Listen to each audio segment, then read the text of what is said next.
Welcome to this edition of Chiefly Digital. This is our last episode of season 1, and I'm super excited to have with me Eric Eichmann, the CEO of eShop World or ESW.com, a former boss of mine, a former peer of mine, and a good friend. Eric Eichmann, welcome. It's great to be here, Jay. So we're going to go through your career a little bit, and we'll spend some time on ESW at the end. But I have one question off your LinkedIn profile. The last bullet, I would like you to explain how this happened. It says, turned around struggling IT, web development, call center, customer service into a professional, nimble, and well-run, ready to support $500 million business. How in the world did you accomplish that? That's pretty good. I didn't know that I wrote that. Yeah, no, I think so. You know, it's difficult, took a lot of work. It was mostly hiring one guy, which at the beginning didn't think much of. This guy, I think his name was Jay Topper. I remember it was a mess. And it was probably the best thing I did at Rosetta Stone was hiring you, to be frank. So, and you did that, turned that around, and so much so that after that you were given a lot more responsibility. I don't know if when you started we were at the same stage, but when I started, Rosetta Stone was 60 million in revenue. And of the 60 million, I think 40 million or something like that was in B2B. So, you know, schools, government, businesses, and direct consumer, for which the majority was sold through the site, was only 20 million. And we grew that to be over 300 million, of which the majority was direct to consumer. And that was thanks to having a terrific website, thanks to having a retail operation that worked. We also had lots of advertising, but all of that magic was you, Jay. That's all I can say. Best hire of my life. Well, yeah. Some of it was, we had a good time. I remember when we had to figure out the order to cash and shrink closing down from like 3 months to 10 days to go public.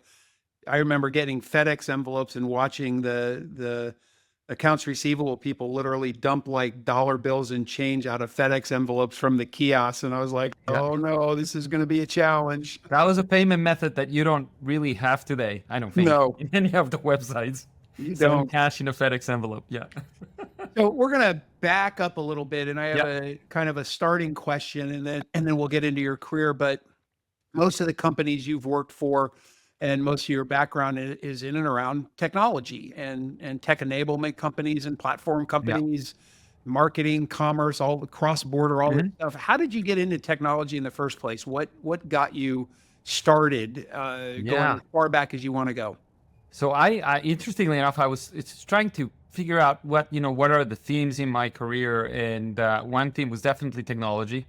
Another theme was international, and kind of one year and the other one won, but constant was technology. So probably goes back to, I always loved computers. When I was 15, I had a motorcycle accident, and that motorcycle accident left me with an arm in a cast for 4 months. And that happened to be at the same time that my parents bought me a computer for my birthday. And so I was stuck at home for 4 or 5 months, and the only thing I could do was program. And I loved it. I used BASIC. This was a computer that had a very short lifespan. It was the IBM PC Junior. You remember this? I do remember. And I programmed a whole bunch of games. I programmed music on it, and I just loved it. I was taken by it. And interestingly enough, when I went to university, I thought, this computer thing is not serious enough because I was doing games. So I'm not going to do that. I'm going to go into electrical engineering. So I went to electrical engineering, and within the first 6 months, I'm like, I really don't like this. I'm going to go back to computers. And I did computer science and went to Carnegie Mellon for a year. I loved it. And so interestingly enough, after I did that, I graduated in Switzerland. I grew up in Colombia, in the Swiss community. But after I did that, I said, I got to go back to Colombia, but I'm going to do it from a technology perspective. So I joined the Swiss company that sent me to Miami, where I was sort of doing a lot of technology for all their subsidiaries in Latin America and in the US. And I realized that if I wanted to do technology, I should really be in California, or where the center of it is, where a lot of the the interesting things are happening. And then I was pulled right into technology again, because this was the years where the internet was hot and lots of things were happening. So I was doing consulting for utility companies, of all places, bored like crazy, doing interesting work, but not technology work. And then, I was called in by a friend, said, why don't you go and check out what's happening at AOL in their heyday? And that's what sucked me back in. And I've been in technology since. So I went back to what I wanted. And the interesting thing is I've been in technology and I've been able to marry technology and international, which have been kind of my two passions since. And like you said, a lot of it has to do with e-commerce, some of it with media, with marketing, and it's been a constant. I just love technology and what it can do for folks. So That's cool. And we'll kick off with a few questions around AOL, because you were at AOL in the late 90s, early 2000s. When we did our pre-call, you talked about content and content being king, and how content mattered. Not only what did you do at AOL, but what did you learn? Like, I think each step around your journey, you pick up new kind of things that hit you between the eyes and go, oh my gosh, this is really important. And what did you learn at AOL that became part of you? But also, what did you do at AOL? Yeah.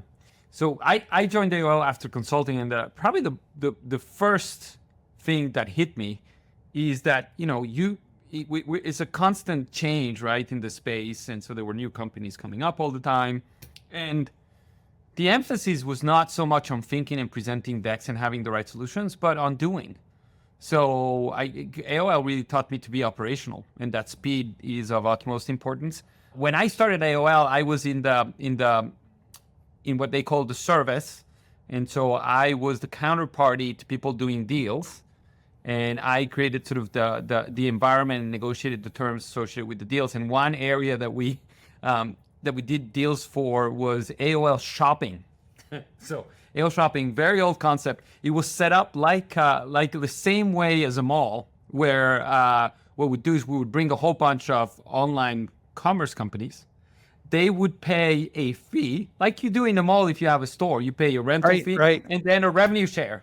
And so every year we had to change. We didn't have we were trying to do this, but we didn't have a common wallet. We didn't have a lot of the common tools except for, search, for example. We're trying to do search of all the customers, but that was the concept. And then that expanded to be all content deals.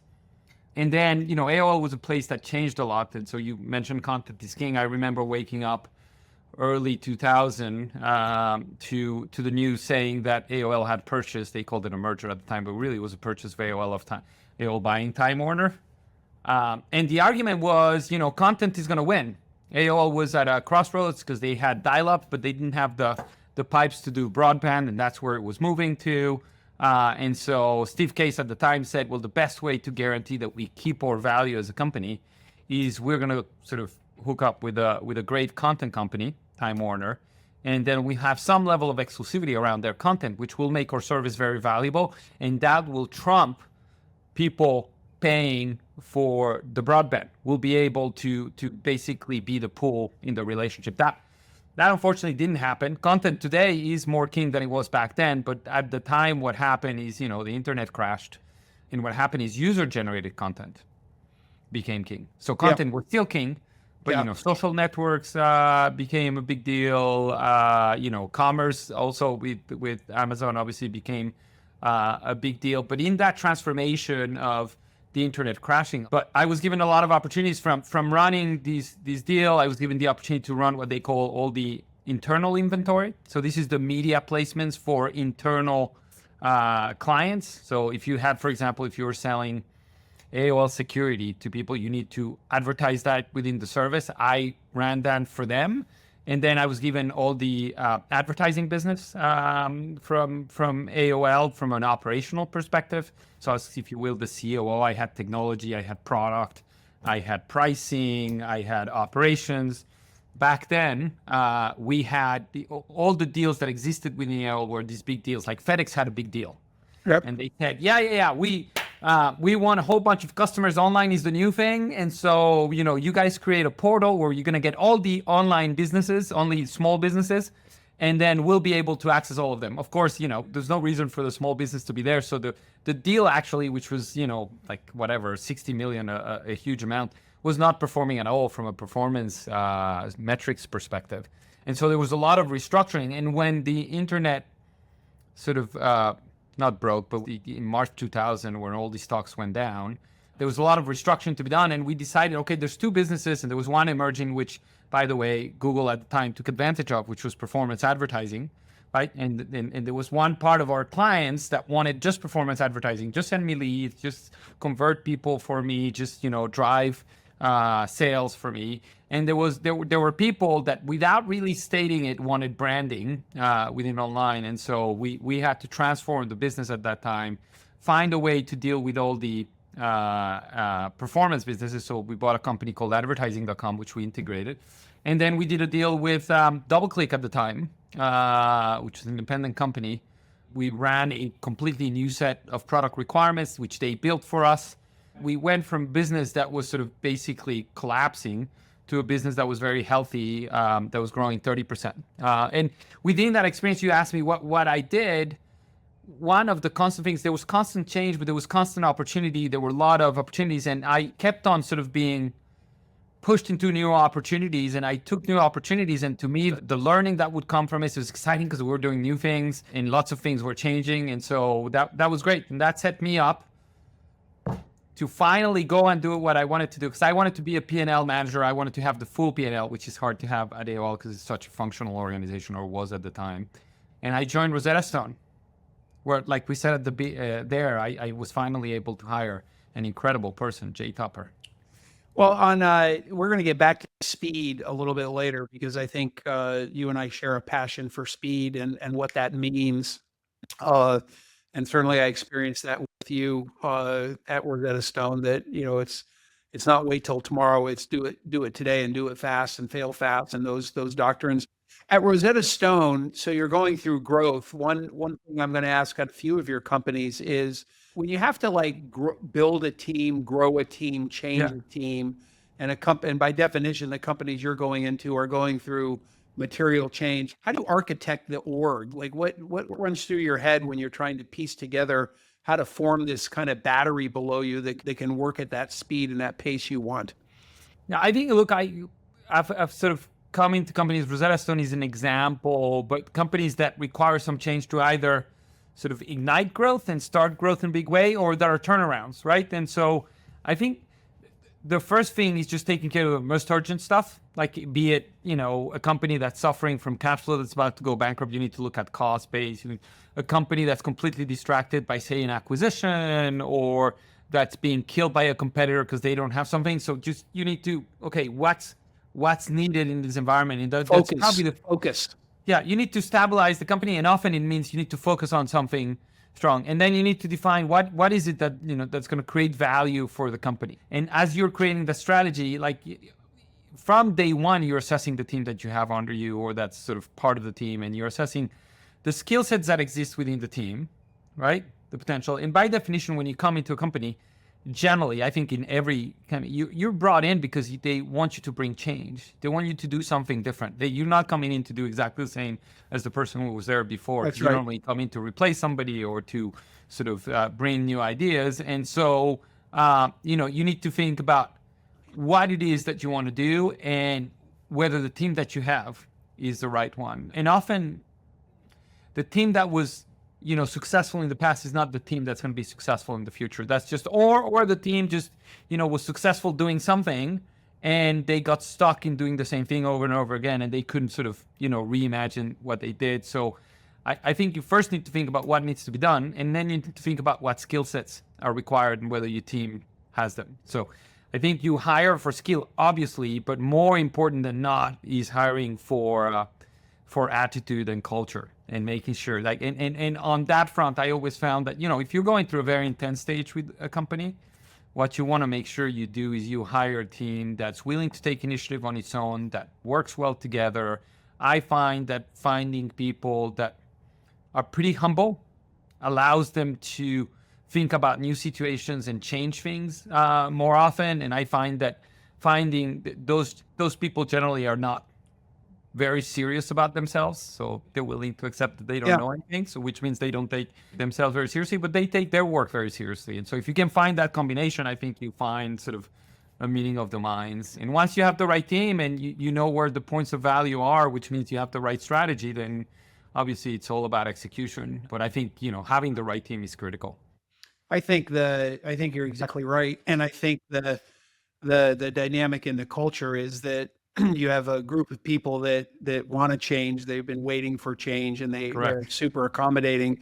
Then you've got that majority in the middle that is kind of waiting and seeing. And I find focusing on them and getting them to kind of declare quickly, hey, are you open to this? I'm going to be curious. I'm going to be open. I'm going to be humble. I love the words you said. Don't take yourself seriously, but be very serious day to day on the business. And understand that line really well. And I think if you can find those people, it's super key. From there, you went to Living Social. What is Living Social? I think some people may forget. And what did you learn? What was sort of some of the core tenets that you might have picked up in your toolkit when you were there? Yeah, so it's interesting because Living Social, the promise of it and the reason why it was a space that was super hot at the time was in advertising, one of the areas where the majority of the commerce happens is local commerce. But local advertising is very hard to do. We had tried to do it at AOL by creating sort of, local advertising or local news sort of content and but it's very hard to, cost to sell is high, cost to serve is high.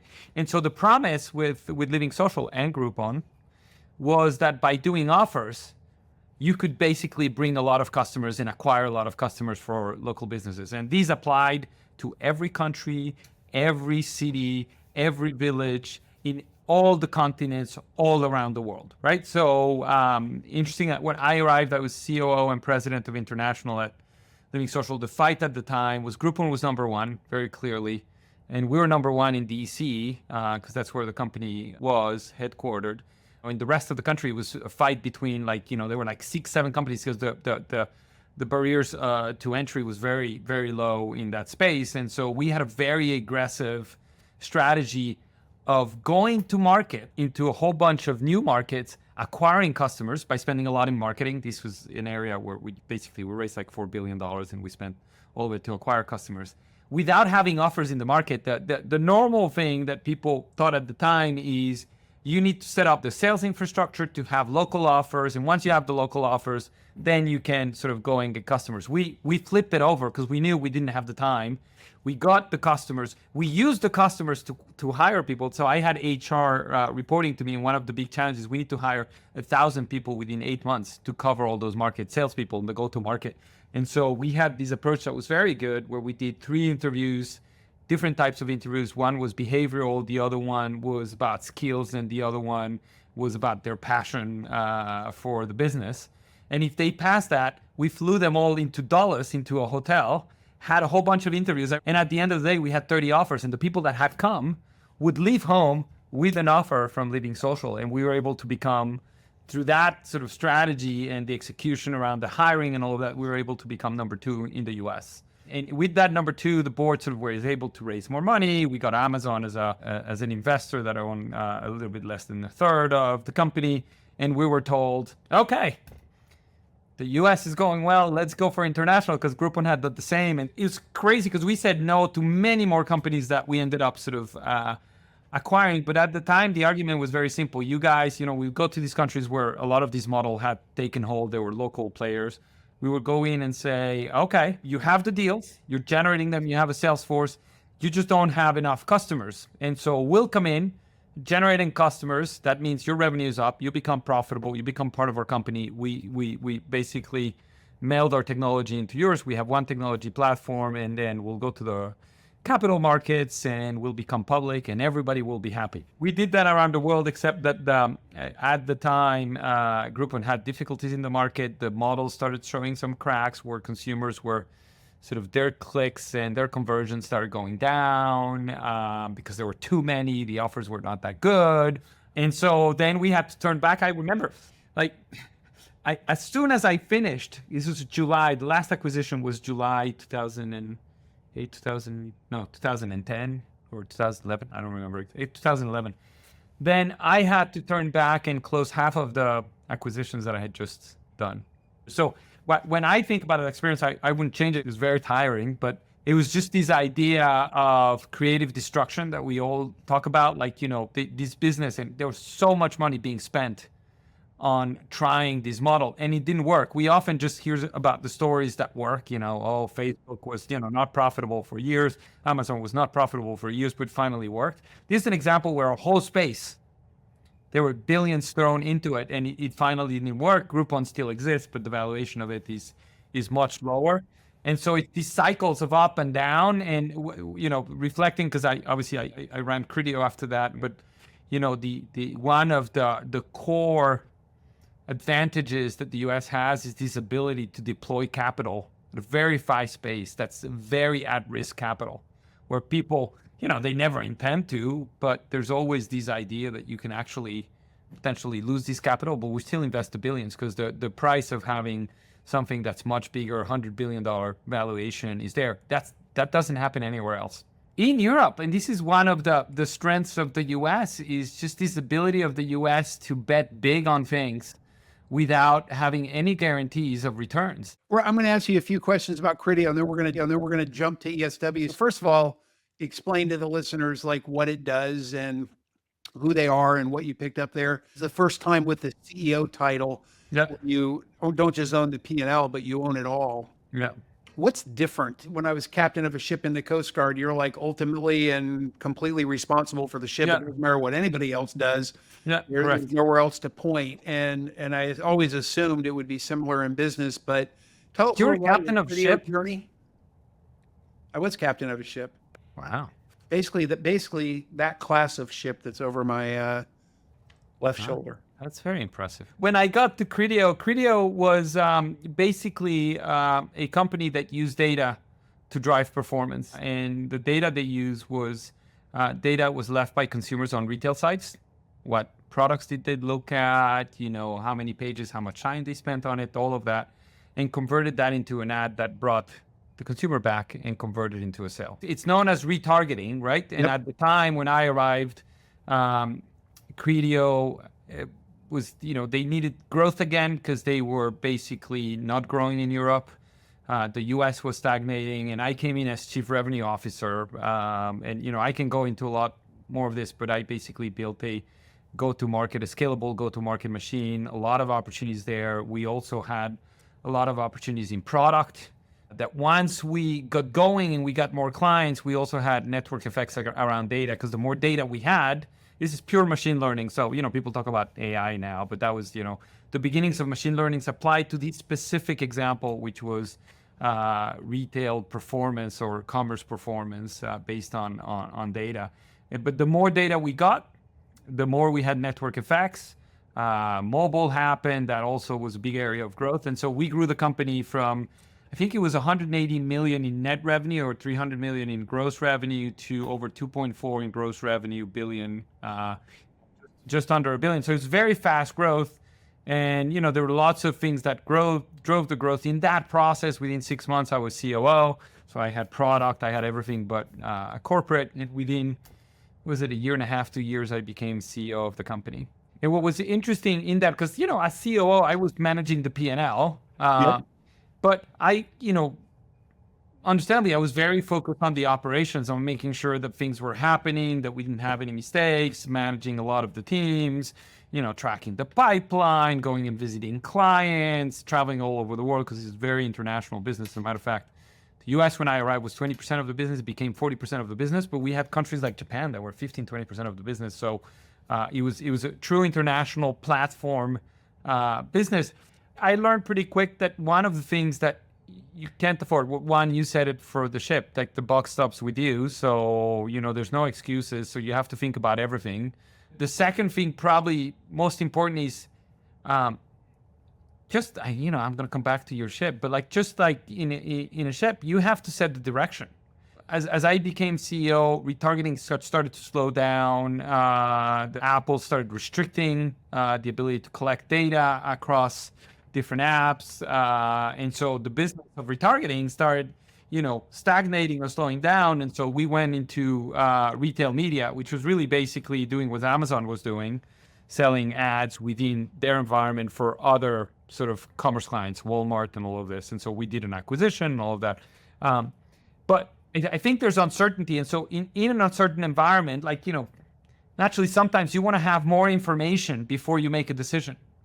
And that's a natural thing that you would say, yeah, I want to make the right decision. But just like with speed, you cannot leave the organization hanging. And I probably made that mistake originally in that job, in that I didn't provide direction. Even in the direction, I wasn't 100% sure in the direction. You need to be 100% sure, because the people that are all working to move the ship in that direction, if they have any doubts, you're going to stagnate. And so you're not taking any risk. And the worst part of it is stagnating means you're dying, and you can't do that, right? So I think that was important for me. The second thing is you spend a lot more time managing stakeholders that you need to think about. So you need to manage the board. We were a public company. As a COO, sometimes you have products, sometimes you don't. Like I had COO roles that had everything, but you're very much driving the business with a CEO lens. You need to think 2 years out, right? So what's coming, and if you're doing your job right, then you need to anticipate some of it and start creating changes. So you might be thinking, I need to hire a person to do X, Y, and Z. That's not critical to the business today. And so I think that's an extra layer of difficulty that comes in, because you need to deliver the results, but you need to also think about what's the next 2-3 things that are coming down the road, right? And you probably know this. It's not the same.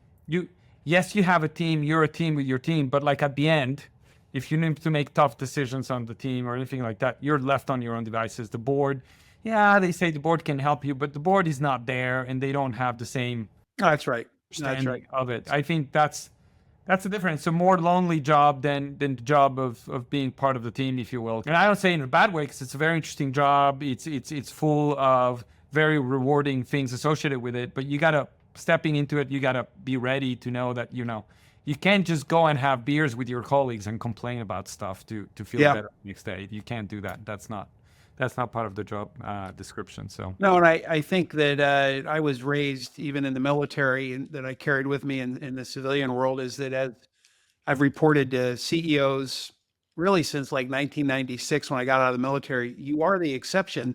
For a couple of years, I reported to you as COO.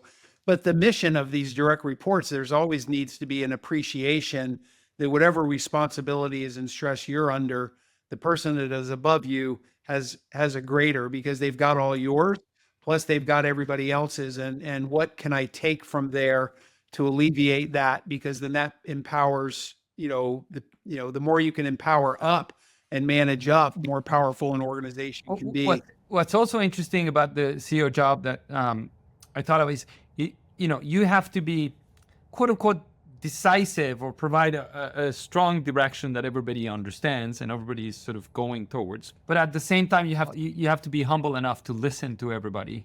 Yeah. And know that you don't have all the answers. You're coming up with your best answer at the time that you're doing it. But if you're humble enough to listen to others, even though you're setting a direction, you're willing to consider, maybe this direction that we took on now, based on these new facts and the thoughts that Jay brought to the table or whoever else, might not be the best. Maybe we should be sort of recalibrating and going to another area. And I think, that's mentally, you have to be strong and provide direction and feel pretty, sure of yourself. But, you also have to know that you don't really know often. Yeah. And you have to be willing to change and be flexible. So you have to be able to listen and synthesize. And so first of all, you're at ESW now, maybe for about a year and a half or so. What is ESW? What is eShop World? What do you do? What does the company do?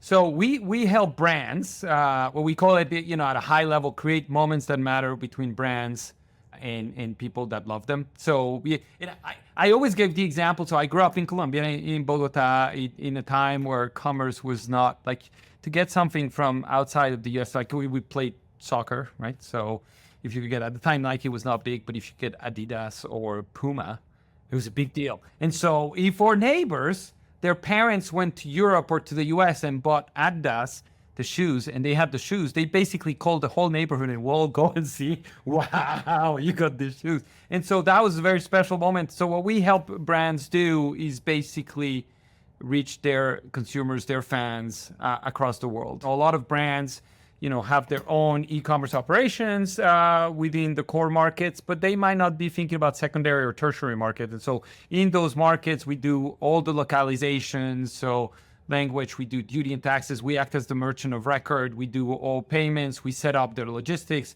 We handle their returns. And so, we can example Lululemon, Max Mara, Nike. It doesn't make sense for a lot of these brands, even though they have presence and their brand has a halo that's global. It doesn't make sense for them to set operations in a local entity in all the markets. So we come in and help them drive that. So we can be anywhere between, typically, right, 5 to 10% of, or we're not. We're driving for them. It's a service, right? We're 5 to 10% of their revenues in terms of what we drive for them. Flowing through your platform. And interestingly enough, we're B2B company in the sense that we're serving these brands, but we're a B2C company in the sense that we're setting up experiences and we're handling the consumer experience. And we also have additional services that we provide. So we can provide customer service in country, in the language. We can also provide marketing services. So we often do. We call it velocity. And so say you're in Malaysia, it's going very well, and you want to invest normally in social and Google and those types of marketing efforts, we can do that for you. So it's a great way for companies to drive additional revenue. No, and thinking at speed, you can get a customer up and running Correct. relatively quickly. Yeah, and if you think about it, think you're CTO, you've been CTO of many companies, you're at, let's say, randomly Chico's, and you're the CTO there. You were actually. And you're thinking about international, and you have a whole bunch of initiatives. I have not met a technology organization that didn't have too many things to do for the resources that they have. You normally prioritize it by order of importance, either strategic or in terms of money they deliver. And in that list of your top 5 will not be the secondary and tertiary markets. And so we come in and alleviate that. You can make the money without sort of putting in the resources. And so, so that's what we do. That's amazing. And then you are now an anchor customer of ours. Correct. Which is exciting. And I just got back from Ireland from your Activate and your annual kickoff of your company strategy, which is really awesome. So thank you for being a customer. It's a good dual partner if you have a customer that's willing to invest the time in what will make your product stronger. And Fabric and the product and engineering and the delivery teams are really who deserve the hats off. But also understand when you push back where something's going to be a one-off and not.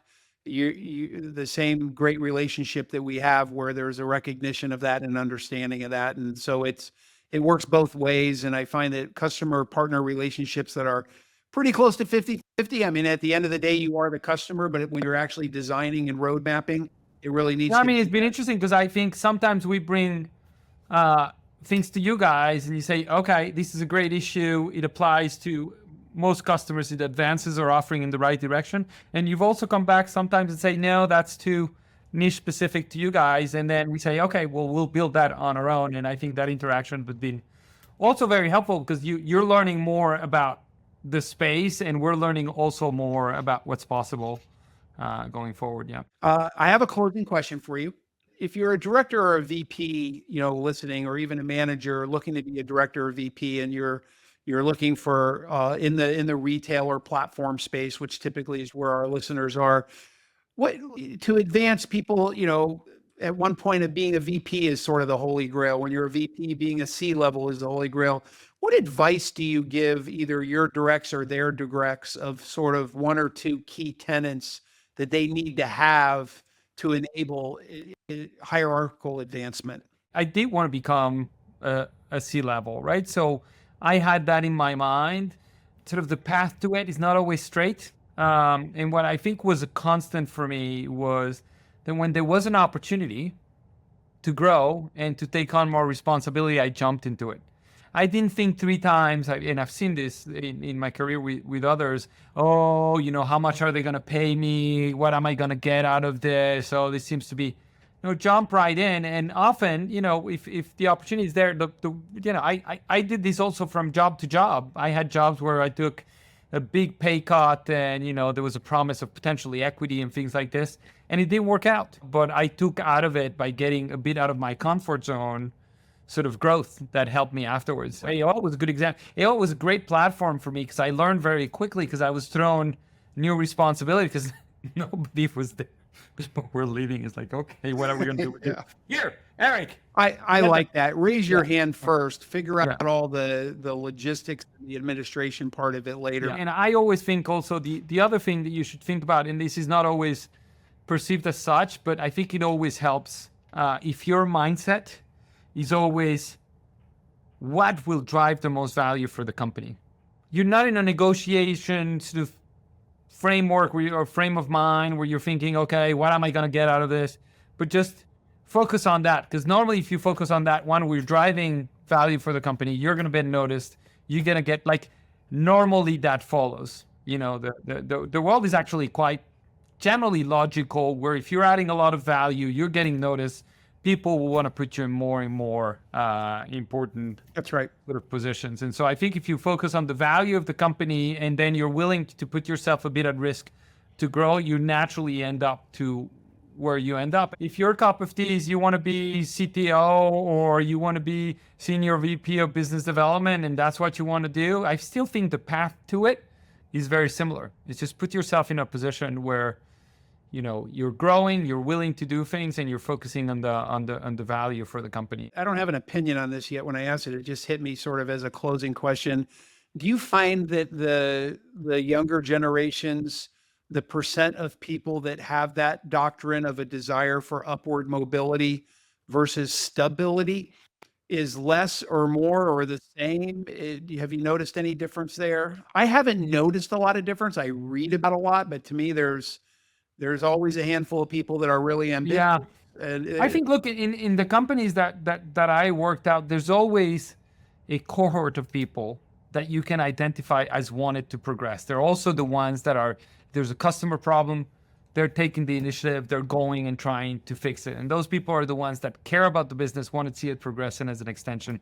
I think it's more like, you know, are you at the job because you just need to have a job and you just need to provide for your family? Or do you, in addition to doing that, are also thinking about how do we make the company evolve and all of that? I will tell you, it's more that I do think sometimes, and this is probably also related to industries, it's more likely than industries that are evolving, that are sort of, you know, creating new ground, that are sort of driving innovation, that you find more of those people, right? So in tech, I think it's more likely that you'll find somebody that wants to make things progress because they know that things can change. If you're working in oil and gas, you know that, you know, discovering an oil well takes whatever, 6 years of seismic activity study, and then developing a well takes 10 years and billions of investment. You know, it's much more regimented. And if you're in industries where it's not regimented, and I also find a bit of a difference between the US and Europe, not every country in Europe. And I think it relates to, in part, the philosophy that they have and how the US was created under sort of immigrants that came here and said, everything's possible. We can do anything. Nobody's stopping us. There's no king, there's no duke, there's nobody telling me what to do and how I should do it. So, and that's still ingrained in the US, no question, and it's more limited. But I think also the industries in Europe, in part, it's kind of unfortunately, a self-fulfilling prophecy or whatever you want to call it, in that they don't innovate, which doesn't generate sort of new leaders that are used to innovation, which makes it harder. And so I think that's the difference that is always going to be a very big strength of the US. But I think a lot of it, even within the US, is just if you work in an industry that sort of forces you to think differently every day or every month and all of that, you're more likely to be one of those leaders that wants to do more. And so, by definition. Yep. Well, that was fantastic talking to former peer, former boss, former friend, Eric Eichmann. Thank you so much for joining. It was great not only going back to memory lane and our working together now, but catching up on all the in-between and some of the lessons learned you had there that I know is going to be of super interest to our audience. So thanks for joining and taking an hour out of your day today. I really appreciate it, Eric. Thank you, Jay. It was a pleasure again, and I hope to see you soon. Well, that was a lot of fun talking to Eric Eichmann. I've known him for, 20 some years or so. And it was great catching up. It's great that not only that we work together, but he's a customer of mine now, which is super fun. 3 things I took out of the podcast today from Eric, which I think is great advice for everyone, is number one, this combination of being decisive but humble.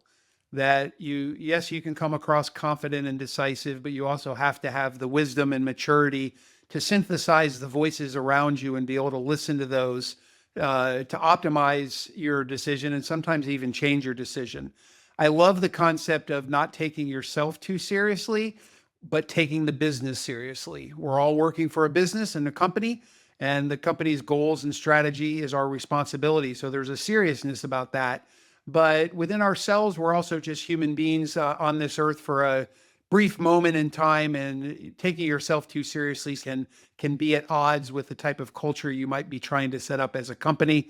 And lastly, for advice for really anybody looking for upward mobility, is this combination of take risks, raise your hand first, figure out all the logistics after, and be very, very focused on the outcomes of the business. And I think those two things, being able to raise your hand, take on more, learn more, I think is great advice for anybody, starting or towards the end of their career. That's a wrap for season 1 of Chiefly Digital. You can find us on Spotify, YouTube, Apple, and I hope you have an absolutely wonderful day. Thank you.